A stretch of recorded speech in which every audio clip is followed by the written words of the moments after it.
Good morning, good afternoon to some, and across the world, good evening to others. This is Johnny B. Okay, there's a couple things. This is not meant for my ordinary Dimash fans. Okay, many of my Dimash fans are not political. They're what we call apolitical. Okay, without politics. Some of them have their own firm belief, actually, on the other side of leftist ideology. And that's fine, okay? I am a right-leaning conservative. So my philosophical views and my political views are very strong. So I don't want those people coming in understanding that you're going to see conservative type views, because they may be offended, okay? And we don't want that. And so there's a couple things. The biggest thing is if you do see three, two, or even one, but generally 2 or 3 diamonds in my title, it means you probably want to stay away, because we're going to be talking about philosophy, generally speaking, and politics. Okay. All right. I generally find that those that are leaning on the left lack the true knowledge of what's really going on. I just do. I think that I think that there are many that are kind, but I don't think they understand politics in the same manner as I do, because I've been studying it and I see the corruption. I believe many of them are told of corrupted things that they hear on the news, and that's where they get their information. I go much deeper than that, and I need you to understand. As I'm preparing my coffee, by the way, that's why I laid my my phone down. Okay, all right. So if you see diamonds in my title, or if you see me wear my aim right hat, or those are the big ones, okay? Or if because I'm not tagging Dimash fans, right? So I need you to understand. It's a little different view. Doesn't mean I don't love you guys. I'm here to fight for everybody's rights, even those that I believe are uninformed or undereducated or underinformed. There are a lot of people that have a liberal leaning, but they just don't get what's really going on.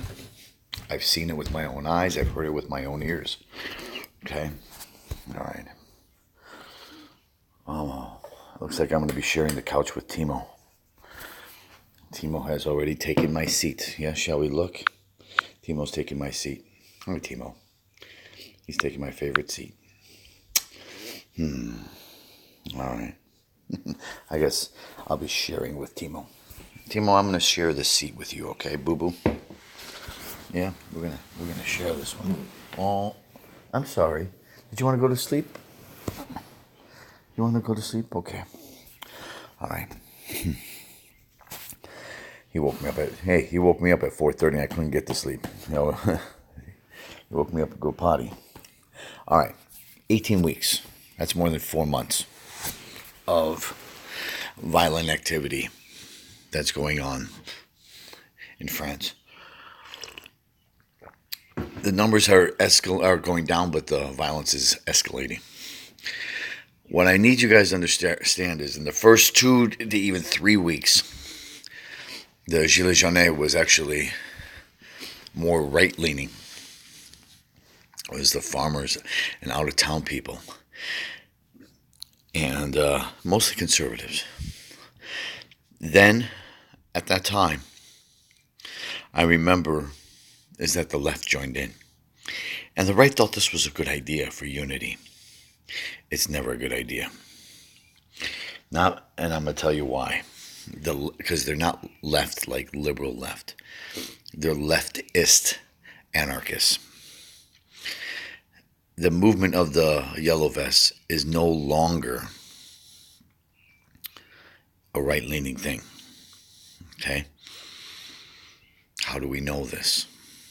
Well, first of all, we use our eyes. And when we see Che Guevara flags, when we see Stalin flags, when we see sickle and hammer, okay, when we see the resist fist, okay, this is all extreme left ideology. It's called radicalization. They want communism.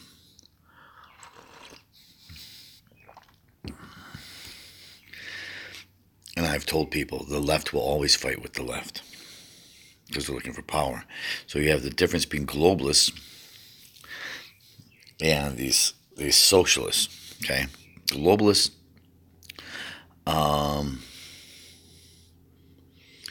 It's very interesting. Okay, is that they're both collectivists. They're both totalitarian. All right. The globalists are controlled by the bankers, are controlled by the billionaires. And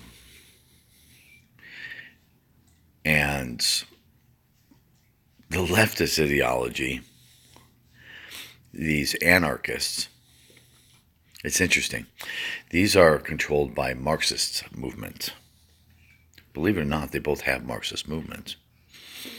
Okay, they both run by Saul Alinsky tactics, but mainly this type of activist movement here run by Saul Alinsky tactics.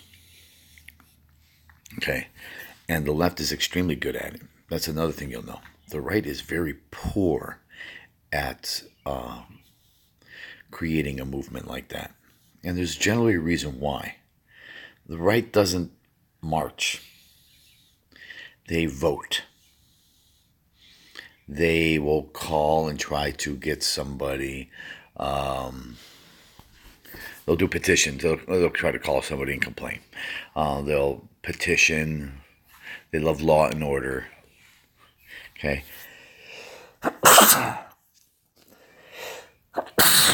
The right, excuse me. I'm glad I didn't have that on camera. I hope I didn't. I'm gonna have to check. Me sneezing away. The right generally has a toggle switch. Okay, and think of it as a really tough looking toggle switch like this. Okay, it's like okay, it doesn't turn on. The left has so it's more like a slide with the left. Okay, let me explain what I mean by that. The right doesn't explode like that. They just don't. When they do explode, then it's a watch out time. Then they feel like there's no other way but to have a revolution. So with the right, it's mercy, mercy, mercy, mercy, then guns and revolution. The left is all about infringing people's rights all the time. In your face politics all the time. In your house politics all the time. That's the left. Okay. The best way I ever heard it was the right leaves their politics at their front door. The left likes to invade your front door. And that's the best way that's a wonderful way to describe it. And they're hypocritical all the time. Look at Beto O'Rourke, some extremely yuppie rich kid, white. And yet the left is in love with him, yet they supposedly love diversity. The problem is, that's all they love is diversity. It has nothing to do with common sense. It has nothing to do with reality. Most of the time when they say something, it's the opposite of what they're really trying to do. And that is what I have been studying. And what I've been studying is why the left is the way they are. That's why I had to read books.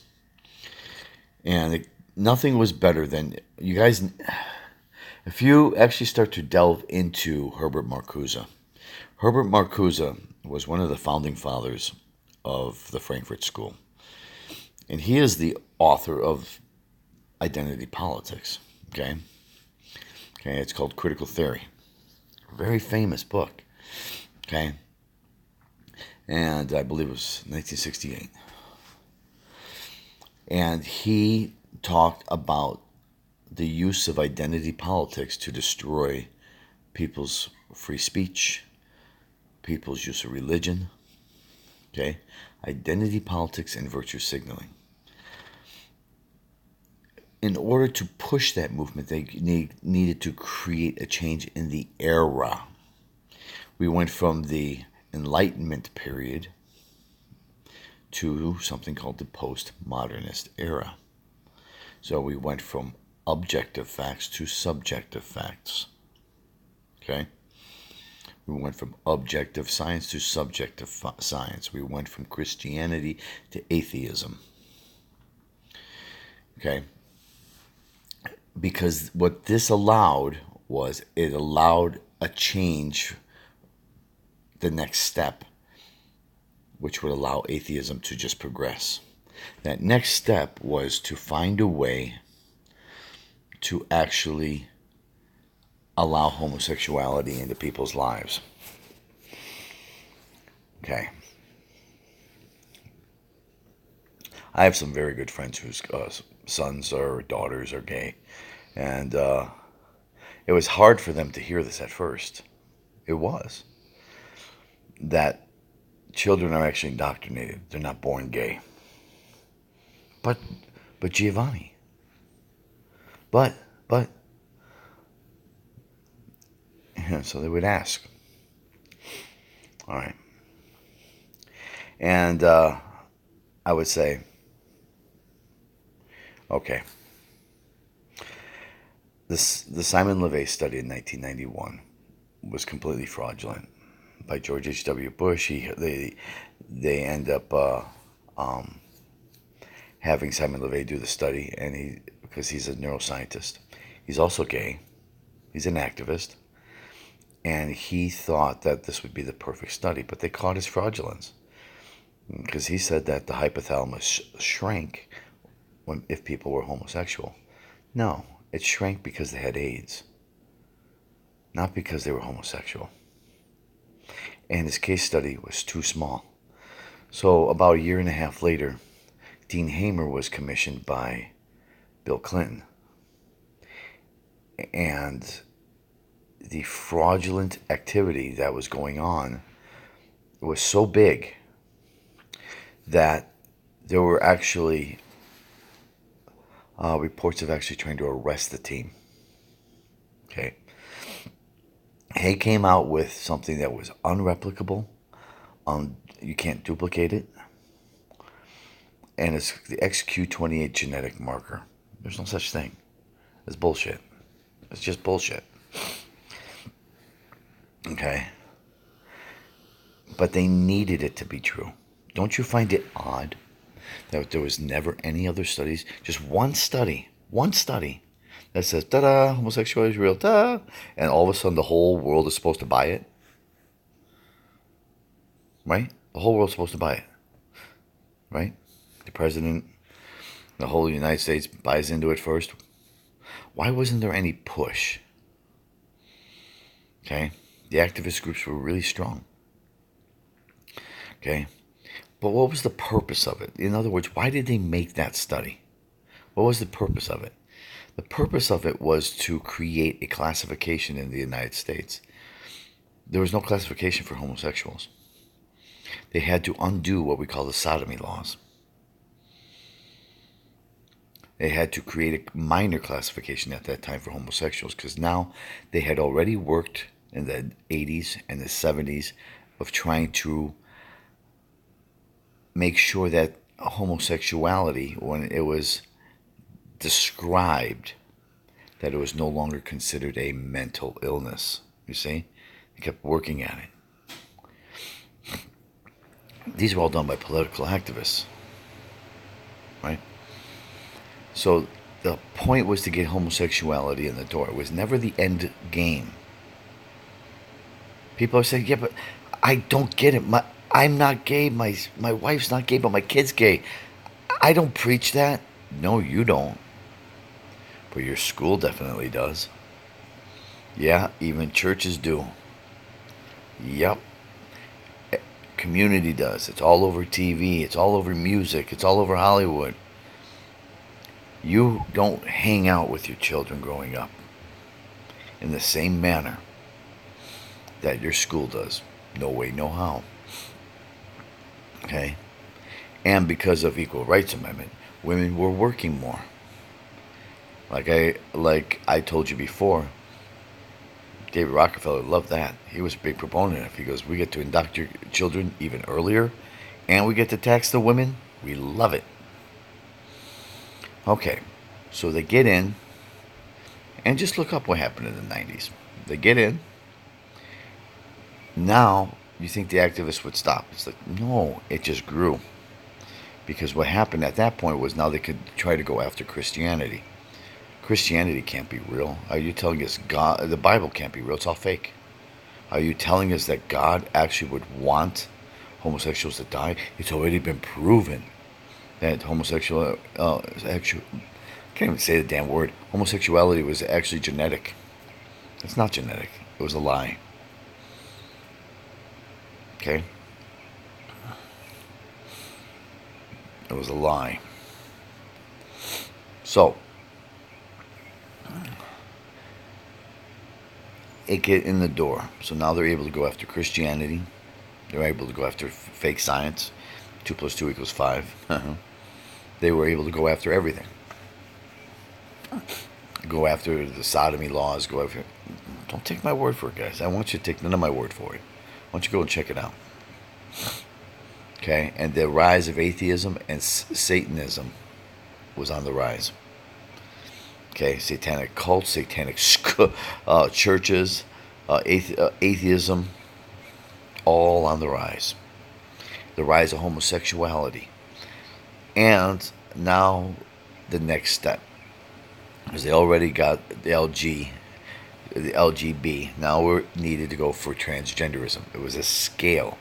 So the next scale is transgenderism. The next scale after that is pedophilia.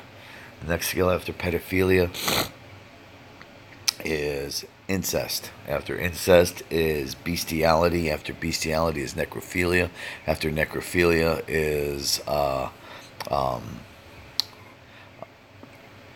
human sacrifice. After human sacrifice is cannibalism. This is Sabotanism. Sabotanism is taking everything that we perceived as is sinful, unholy, satanic, and to reverse it and have those things be considered holy. First, they need to normalize it before they start to actually create a time to make it holy. Under Sabotanist rule, they believe that what will happen is the world will become so sinful, it will cause the second coming of Jesus Christ. Yeah. Sabati Zevi, 1666. The self-proclaimed Messiah. And the Frankist theory, all is based on Sabotanism. Freud was a Sabotanist. Marcuzza was a Sabotanist. And many of these people at the Frankfurt School were Sabotanists. Now, what I had to do is, Sabotanism didn't come to me early. The very first question that actually started all of this for me was when I thought I was going to jump into a little puddle. My question was, I just had a little question. Why are there so many Jews that are Marxists? I just wanted to know. Why is it? Why are so many? Why is the entire school of Frankfurt School all Jews? So I started to delve into it. The first thing I got into was actually Khazarian behavior. Khazaria, the actual land. Okay? That land was in existence for a long time. It was the land that from from Ukraine on down, in between the Black Sea and the Caspian Sea, all the way to the Caucasus Mountains. Then there was a story, and I think it's a story to me, but I don't think it's an improper story. I just don't think it's fulfilled.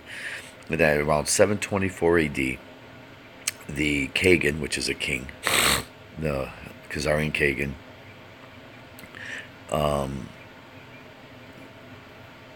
converted, and his military men converted to Judaism. That's the story. There's a couple things that make me wonder about that story.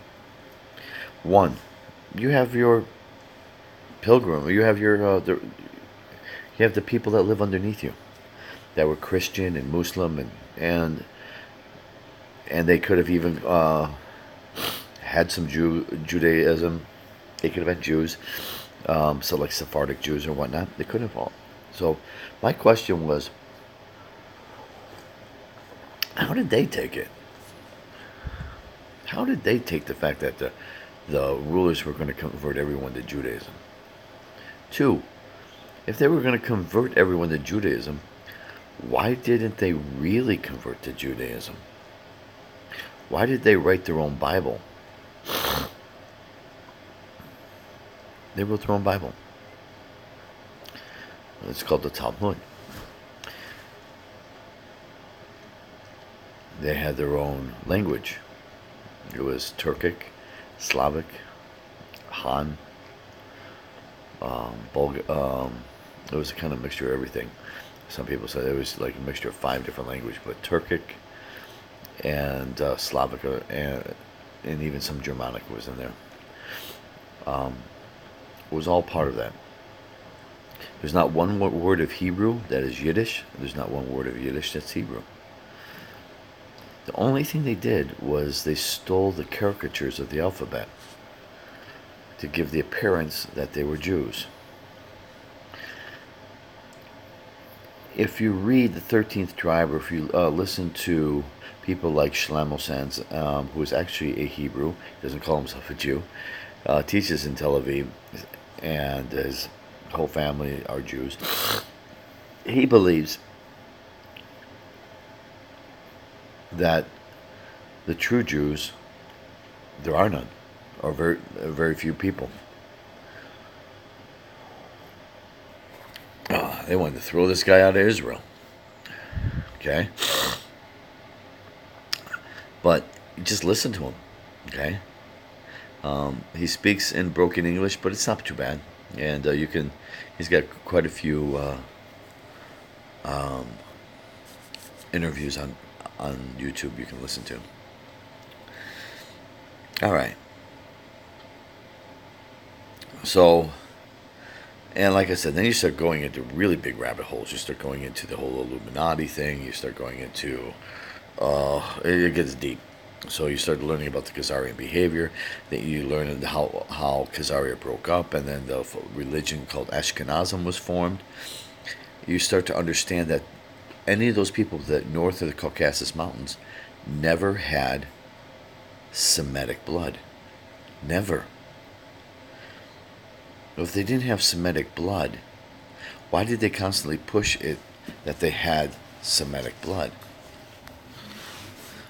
Well, because they were telling everyone they were Jews, and they were trying to steal Judea.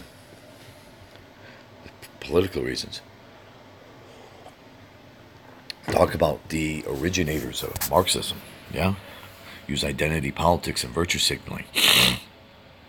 But they didn't do it by themselves. They used the Catholic Church as well. The Catholic Church made sure they went around telling everyone the Jews are the chosen people. Okay? No Semitic blood. 92% of the United States are Ashkenazim Jews. Another thing you need to constantly ask yourself is, all of these Ashkenazim, they had no country. They had no loyalty to anything other than paganism, nihilistic behavior, Satanism, Luciferian behavior. They had no loyalty to it. If you ever ask a Jew what nationality They don't say, oh, I'm German, oh, I'm Austrian, oh, I'm American, do they? No, they go, I'm a Jew, right? Am I right? And people would say, yeah, but that's not nationality. See, to them it is, because the whole perception is to try to destroy every land that they house. Now, does that mean every single person that is actually an Ashkenazim? See, I had difficulty with that. You're telling me that every single person that was born an Ashkenazim Jew is meant to destroy the world? I don't think so. Now, it preaches it in their Talmud, and in that Talmud they got the Kabbalah. And there they teach it. It is an indoctrination, the same as Marxism. So it's the same. It's an indoctrination tool. But they're expendable. In World War II, Rockefellers, Rothschilds, they didn't mind sacrificing 10 million of them for political gain. Didn't matter. They'll sacrifice them. Yeah, whatever. In other words, the bottom rung Ashkenazim are expendable. If it got what they wanted, which was to get a land called Palestine, they do it. So they ended up getting that land. They tried to get it in World War I. The British broke their they broke the agreement. They broke the agreement. Okay?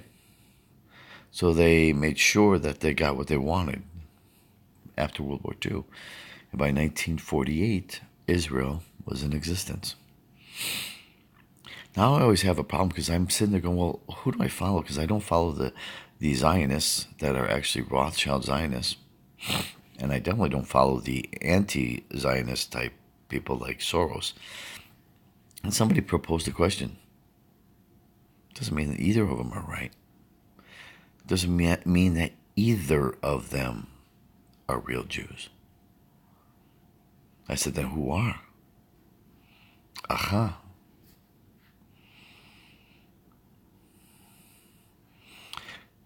Now you start to go into biblical findings that the Jews will come right later. In other words, people are trying to claim Israel as totalitarian collectivists. Okay. I don't know who to necessarily follow at this point. I do know that Netanyahu is a Sephardic Jew.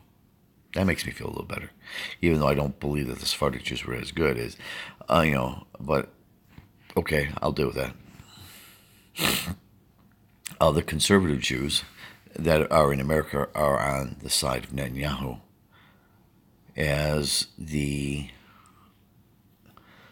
J Street, politically motivated, Soros-backed, anti-Israel people are trying to do everything they can to overthrow Netanyahu. Okay? Part of a globalist regime. So, that's why when people say they think that Soros is part of the Illuminati, I said, I don't think so. I think he's in a different realm. I think globalists, I think that they conflict a lot. So I'm not positive about those things. And that's, to me, it's irregardless at this point, as I'm continuing to dig deeper and deeper and deeper into the religions. And to me, it was more about the philosophy. Why? I mean, maybe when I go into some of these things, it'll make sense. Like when I start to learn a little bit about Khazaria, that made sense. Okay? I understand why they tried to go after countries now like Abkhazia, South Ossetia, and Crimea, now all controlled by Russians to prevent a globalist takeover. My question is, why were they after those three countries? I know that it's like they're trying to get everything to surround the Black Sea. Like to have the control of the Black Sea. Then it hit me. I said, all three of those countries were part of a country in the past called Khazaria. Khazaria is made up of Georgia, Russia, okay, Abkhazia, Ossetia, Crimea. Okay, it was a big territory. It went all the way even east, almost to Kazakhstan. Not quite that far. Okay.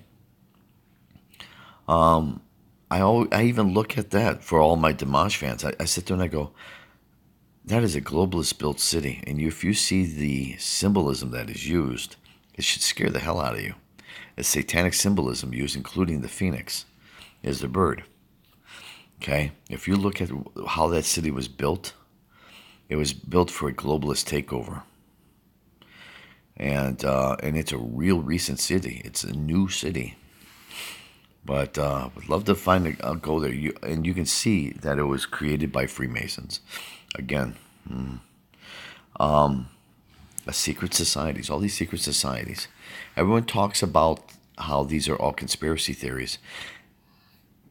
But one thing I have learned is that these Khazarian people, they love symbolism. Symbolism is absolutely...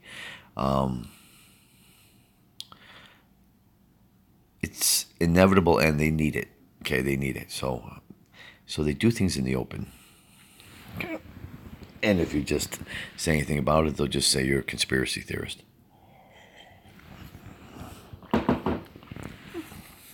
In other words, what they'll try to do is they'll try to prove one thing wrong in your story and go, how could this happen? So 80% of your story could be dead on. And they'll go after the 1% that they'll say, come on, you got some weird habits or weird beliefs. Okay. So when I started to research this, then I started to understand what Marxist ideology was all about.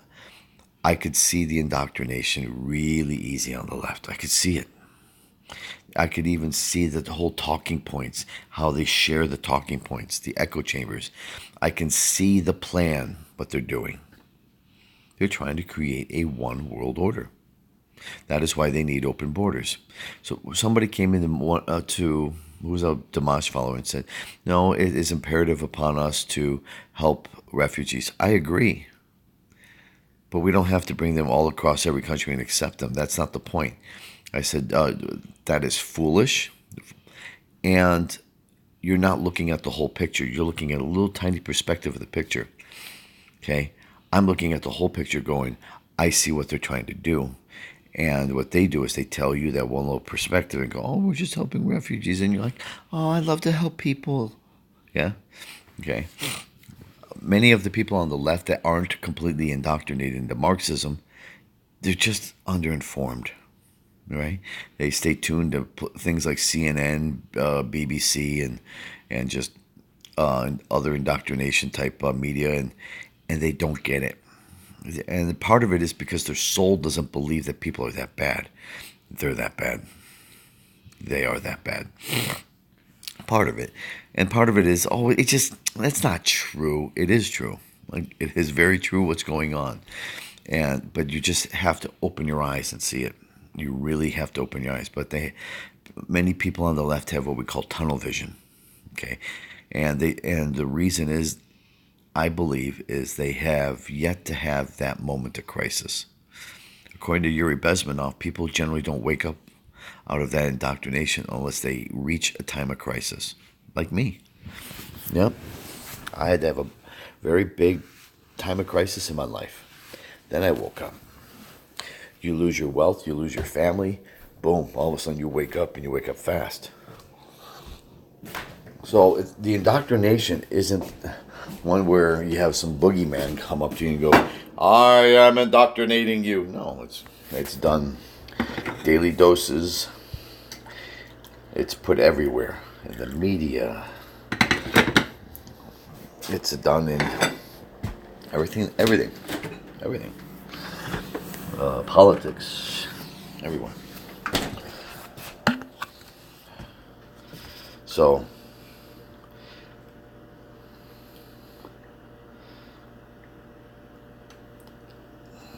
I just believe, and I believe this now after studying it for a while, there's just too many people that are indoctrinated. And they refuse to look at it. Rather than look at it with an open eye, they just like to deflect. Deflect, deflect, deflect, deflect, deflect. It's easier to deflect. I'm going to put my phone down for a second. It's easier to deflect than look at a reality of what's really going on. Much easier. Because then you don't have to look at yourself that you were indoctrinated. Much easier. One of my favorite people that started to realize this was actually a gay man by the name of Brandon Strock. He's the man that found the walk-away movement. Okay? And I remember one of the things he said that let me realize he's waking up. Okay? Now, this doesn't mean that I agree with all of that ideology that he's bringing over. That's one of the things we have to be careful of.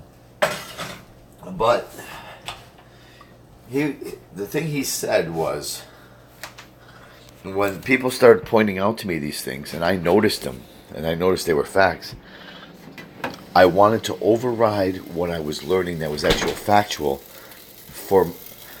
with my hatred for Donald Trump. Override emotion with facts. And that's generally what happens, isn't it? Don't you see that? Once people are presented with facts, what happens is they override their knowledge. It's like a kickstart. King. It's like, I can't like him. This can't be true. I hate Donald Trump. I hate Donald Trump. Why? You see? And it hit me. I said, that's exactly what they do. It's kind of like, I can't listen to facts. I must hate Donald Trump. Right? But Donald Trump is a bad guy. Really? He went from hating Donald Trump, and he loves our president now. Interesting, right? And he's gay. So people are like, well, I thought you said you hate gay people. I didn't say I hated gay people.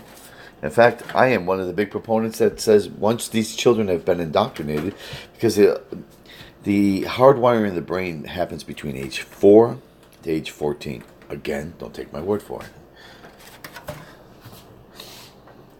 That's the hardwiring of the brain. That's where you can hardwire somebody's brain into believing that they are gay. All right? So, what has happened now is they've gone way past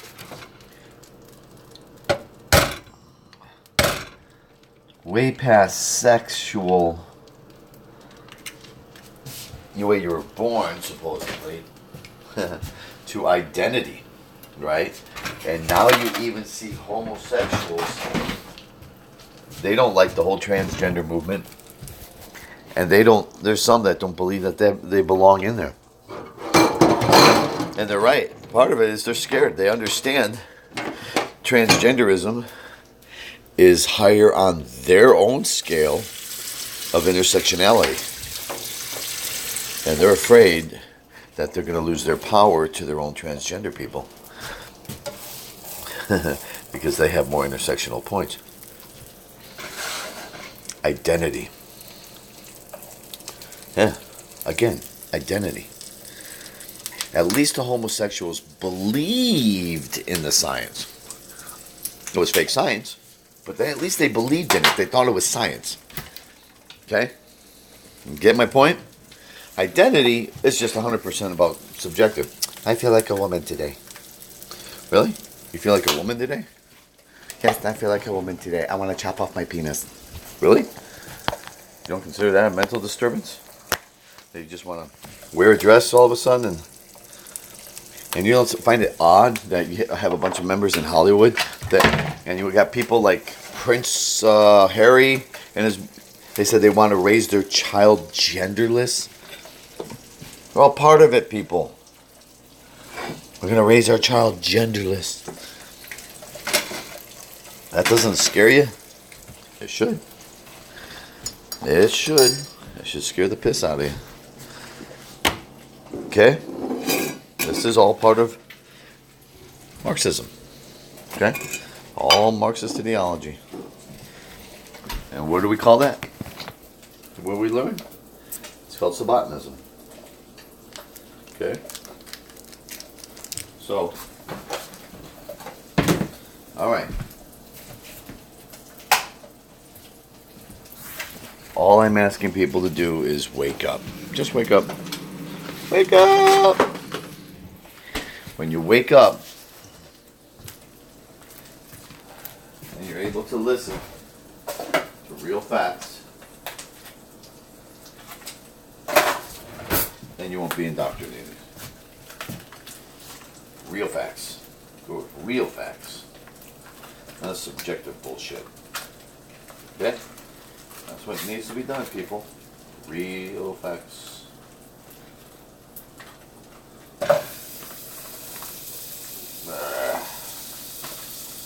There we go. I'm making breakfast, guys, so you guys are wondering, like, what am I doing? I'm making breakfast. Okay.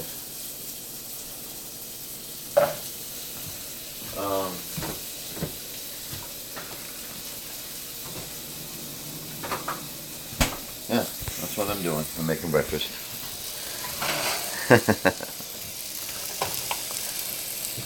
Alright. I'm going to post this with 3 diamonds on it. Because there are going to be people that read this and going to freak out. But it's imperative that we teach people the truth. Again, if your butt hurt by something like this, just exit it. If you feel the need to actually try to report people, you're indoctrinated. You're indoctrinated. You're using identity politics, virtue signaling. I'm virtue signaling. That hurt my feelings. Okay. See what I'm saying? Subjectivity. Postmodern behavior. Understand? All right. Take care. Peace out.